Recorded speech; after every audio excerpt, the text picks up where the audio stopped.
നമസ്കാരം. പാകിസ്ഥാൻ തങ്ങളുടെ അധീനതയിലുള്ള കശ്മീർ മേഖലയെ ആസാദ് കശ്മീർ എന്ന് വിശേഷിപ്പിക്കാറുണ്ട് എങ്കിലും അവിടെ നിലനിൽക്കുന്ന യഥാർത്ഥ സാഹചര്യം തികച്ചും വിപരീതമാണെന്ന് സമീപകാല സംഭവങ്ങൾ വ്യക്തമാക്കുന്നതാണ്. മുൻകാലങ്ങളിൽ ബലൂചിസ്ഥാനിലോ വടക്ക് പടിഞ്ഞാറൻ ഗോത്ര മേഖലകളിലോ ഉണ്ടായിട്ടുള്ള ജനകീയ പ്രക്ഷോഭങ്ങളിൽ നിന്നും തികച്ചും വ്യത്യസ്തമായി പാക് അധീന കശ്മീരിൽ ഇപ്പോൾ ആഞ്ഞടിക്കുന്നത് അത്ഭുതപൂർവമായ ഒരു ജനകീയ മുന്നേറ്റമാണ്. നീതിയും അടിസ്ഥാന അവകാശങ്ങളും ആവശ്യപ്പെട്ട് പതിനായിരക്കണക്കിന് സാധാരണക്കാരാണ് അവിടെ തെരുവിൽ ഇറങ്ങിയിരിക്കുന്നത്. വർഷങ്ങളായി തുടരുന്ന അവഗണനയ്ക്കും താൽക്കാലിക വാഗ്ദാനങ്ങൾക്കും ഒടുവിൽ ജനങ്ങളുടെ അമർഷം ഇപ്പോൾ അതിൻ്റെ പരകോടിയിൽ എത്തി നിൽക്കുന്നു. പ്രക്ഷോഭങ്ങളെ അടിച്ചമർത്താൻ പതിവ് പോലെ കടുത്ത നിയന്ത്രണങ്ങളും അറസ്റ്റുകളും ഭക്ഷണ മരുന്ന് വിതരണം തടസ്സപ്പെടുത്തലുമാണ് പാക് ഭരണകൂടം ഇപ്പോൾ സ്വീകരിക്കുന്നത്. ഈ സാഹചര്യത്തിൽ തങ്ങളെ സഹായിക്കാൻ ഇന്ത്യ ഇടപെടണമെന്ന പരസ്യമായ ആവശ്യം പ്രക്ഷോഭകരുടെ ഭാഗത്തു നിന്ന് ഉയരുന്നത് മേഖലയിലെ രാഷ്ട്രീയ അന്തരീക്ഷത്തെ കൂടുതൽ സങ്കീർണവും അപകടകരവുമാക്കുന്നു.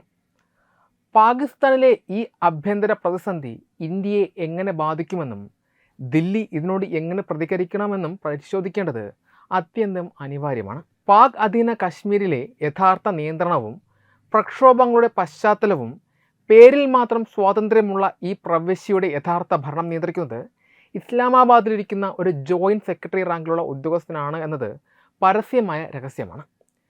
പാകിസ്ഥാൻ പ്രധാനമന്ത്രിയാണ് ഈ പ്രദേശത്തിൻ്റെ പരമാധികാരിയായി പ്രവർത്തിക്കുന്നത്. അവിടെ ഒരു പ്രാദേശിക പ്രസിഡന്റും പ്രധാനമന്ത്രിയും ഉണ്ടെങ്കിലും അവർക്ക് ഭരണപരമായ കാര്യങ്ങളിൽ വളരെ പരിമിതമായ അധികാരം മാത്രമേ ഉള്ളൂ. കാലാകാലങ്ങളിൽ അവിടുത്തെ താൽക്കാലിക ഭരണഘടനയിൽ ഭേദഗതികൾ വരുത്താറുണ്ട് എങ്കിലും പ്രാദേശിക ഭരണകൂടത്തിന് ജനങ്ങളുടെ അടിസ്ഥാന ആവശ്യങ്ങളിൽ പോലും സ്വതന്ത്രമായി തീരുമാനമെടുക്കാൻ സാധിക്കാറില്ല. ഈ പശ്ചാത്തലത്തിലാണ് 2023 രൂപീകൃതമായ ജോയിൻറ്റ് അവാമി ആക്ഷൻ കമ്മിറ്റി തങ്ങളുടെ 38 ഇന ആവശ്യങ്ങൾ അടങ്ങിയ ചാർട്ടർ മുന്നോട്ട് വയ്ക്കുന്നത്.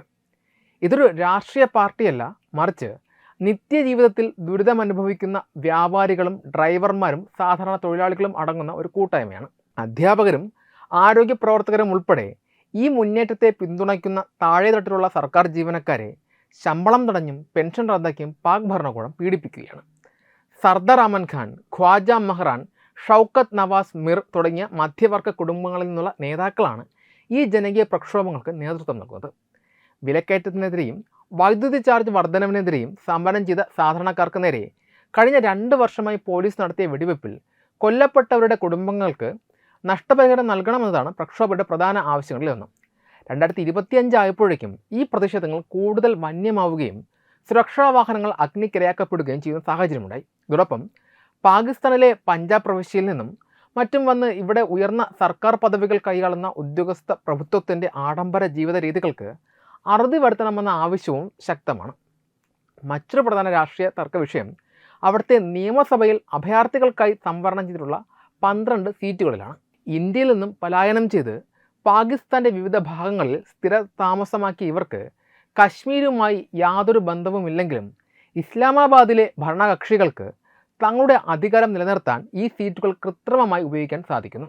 വോട്ടർമാരുടെ എണ്ണത്തിലെ വലിയ അസന്തുലിതാവസ്ഥയും ഈ മണ്ഡലങ്ങളുടെ ജനാധിപത്യപരമായ വിശ്വാസ്യതയെ ചോദ്യം ചെയ്യുന്നതാണ്.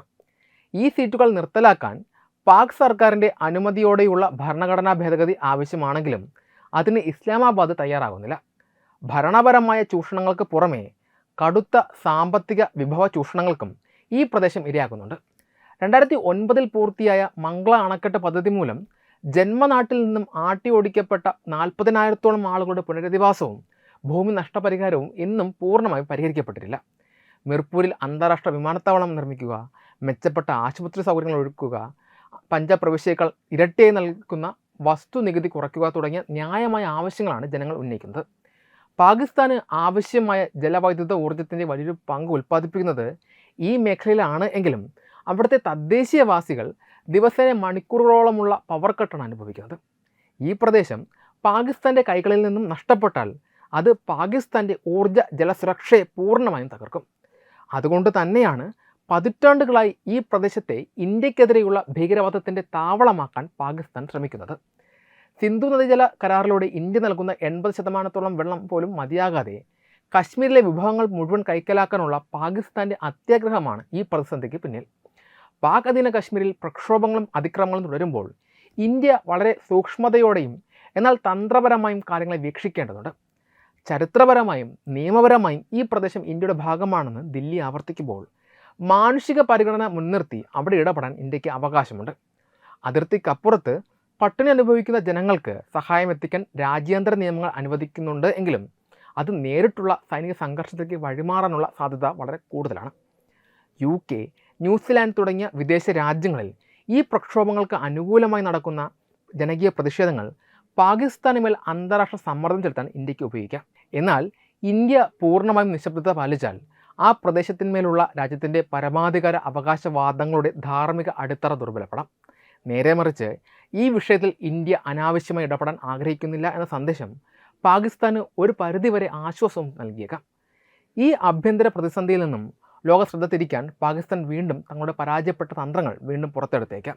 ജനങ്ങളെ കൂട്ടത്തോടെ ഇന്ത്യൻ അതിർത്തിയിലേക്ക് തള്ളിവിട്ട് ഇന്ത്യ മാനുഷിക പരിഗണന കാണിക്കുന്നില്ലെന്ന് വരുത്തി തീർക്കാൻ പാക് സൈന്യം ശ്രമിച്ചേക്കാം. മുൻകാലങ്ങളിലും പാകിസ്ഥാൻ ഇത്തരം നാടകങ്ങൾ കളിച്ചിട്ടുള്ളതിനാൽ ഇന്ത്യ അതീവ ജാഗ്രത പുലർത്തേണ്ടതുണ്ട്. പാക് അധീന കശ്മീരിലെ ജനങ്ങളുടെ ആക്രോശം ഇസ്ലാമാബാദിൻ്റെ അടിച്ചമർത്തൽ ഭരണത്തിൻ്റെ ആയുസ് കുറക്കുന്നതാണ്. ഈ സാഹചര്യത്തിൽ അതിർത്തിയിലെ സുരക്ഷ ശക്തമാക്കുന്നതോടൊപ്പം അന്താരാഷ്ട്ര തലത്തിൽ പാകിസ്ഥാൻ്റെ മനുഷ്യാവകാശ ലംഘനങ്ങൾ തുറന്നുകാട്ടാനുള്ള തന്ത്രപരമായ നയതന്ത്ര നീക്കങ്ങൾക്കായിരിക്കണം ഇന്ത്യ മുൻഗണന നൽകേണ്ടത്. ഈ വാർത്തയെക്കുറിച്ചുള്ള നിങ്ങളുടെ അഭിപ്രായങ്ങൾ കമൻറ്റുകളെ രേഖപ്പെടുത്തൂ. വീഡിയോ ഇഷ്ടമായാൽ ലൈക്ക് ചെയ്യൂ, ഷെയർ ചെയ്യൂ. കൂടുതൽ വാർത്തകൾക്കായി ഞങ്ങളുടെ ചാനൽ സബ്സ്ക്രൈബ് ചെയ്യൂ.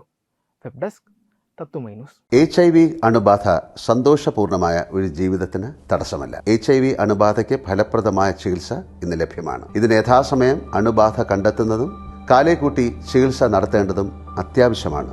സൗജന്യമായ ചികിത്സയും മാർഗനിർദ്ദേശങ്ങളും സർക്കാർ ആശുപത്രികളിലെ ART അഥവാ ഉഷസ് കേന്ദ്രങ്ങളിൽ ലഭ്യമാണ്.